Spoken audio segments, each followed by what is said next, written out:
Praise the lord. నజరేయుడైన యేసుక్రీస్తు నామంలో మీ అందరికీ కూడా ధన్యవాదాలు తెలియపరచుకుంటూ ఉన్నాను.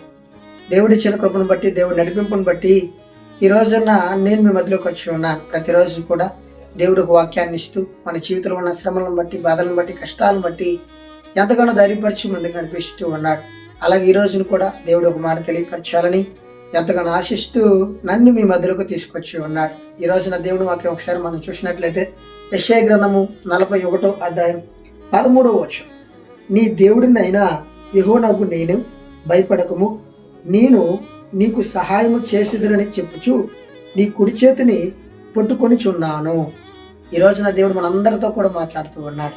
నేనే దేవుడును, నువ్వు భయపడాల్సిన అవసరం లేదు, నేను నీకు సహాయం చేస్తాను అని ఈ రోజున మనందరితో కూడా దేవుడు మాట్లాడుతూ ఉన్నాడు. నా సహోదరి, నా సహోదరుడా, మన జీవితంలో వచ్చే శ్రమలు, ఇబ్బందులు, కష్టాలు, మన జీవితంలో ఉన్న అనారోగ్య సమస్యలు ఏమైనా కూడా అవి మనకు కష్టం కావచ్చు, కానీ దేవుడికి కష్టం కాదు. దేవుడు మనందరితో కూడా మాట్లాడుతూ ఉన్నాడు. ఈ రోజు నీ భూమి ఆకాశాన్ని సృష్టించిన దేవుడు మనందరితో కూడా మాట్లాడుతూ ఉన్నాడు. నేనే దేవుడును, నువ్వు భయపడాల్సిన అవసరం లేదు, నీకు నేను సహాయం చేస్తాను, నీ కుడి చేయి నేను పట్టుకుని ఉన్నాను అని మాట్లాడుతూ ఉన్నాడు. ఈ లోకంలో మనం చూసినట్లయితే పరిశుద్ధ గ్రంథంలో ఎంతో మంది భక్తుల్ని దేవుడు వాడుకుని గొప్ప వాళ్ళుగా నిలబెట్టి ఉన్నాడు. ఆ రోజుల్లో మరి అబ్రహాంకి దేవుడు తోడుగా ఉన్నాడు, మోషేకి తోడుగా ఉన్నాడు. యేసుక్రీస్తు ఈ లోకంలో జన్మించినప్పుడు కూడా మరి తండ్రి ఎంతగానో తోడుకొని గొప్ప గొప్ప కార్యాలు చేసి ఈ రోజున మనందరి మధ్యలో సాక్షులుగా నిలబడి ఉన్నారు. వాళ్ళు చేసిన గొప్ప కార్యాలు మనం ఊహించలేము. ఎలా జరిగిన ఈ కార్యాలనే అంత అద్భుతమైన, ఆశ్చర్యకరంగా కనపడుతూ ఉంటాయి. మన జీవితంలో ఉన్న శ్రమలు, ఇబ్బందులు, కష్టాలు ఇవన్నీ కూడా మనకి కష్టం కావచ్చు, కానీ ఈ రోజున నువ్వు నేను నమ్మిన దేవుడికి సమస్తము సాధ్యం. మన జీవితంలో ఉన్న పరిస్థితులన్నీ కూడా మనకి సుందరంగా మార్చగలుగుతాడు దేవుడు. ఆయన యందు విశ్వసించి, ఆయన యందు నమ్మకంతో మనం ఉన్నప్పుడు ఆయన శక్తిని, ఆయన కృపని, ఆయన ఆలోచన మనం పొందుకోగలుగుతాం.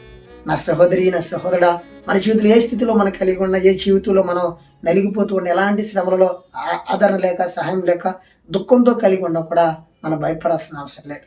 దేవుడు మనందరితో కూడా మాట్లాడుతూ ఉన్నాడు. ఈ లోకంలో నీలాంటి మనుషులను వాడుకుని గొప్పగా నేను వాడుకున్న దేవాతి దేవుడిని. నీ పరిస్థితి మార్చడం నాకు సెకండ్, నీ స్థితి మార్చడం నాకు సెకండ్, నీ జీవితంలో ఉన్న పరిస్థితులన్నీ కూడా మార్చడం నాకు సెకండ్. ఈరోజు ఈ భూమి ఆకాశాన్ని మీరు చూసినట్లయితే భూమి అవునుగాక అంటే భూమి ఏర్పడినది, ఆకాశము అవునుగాక అంటే ఆకాశం ఏర్పడినది.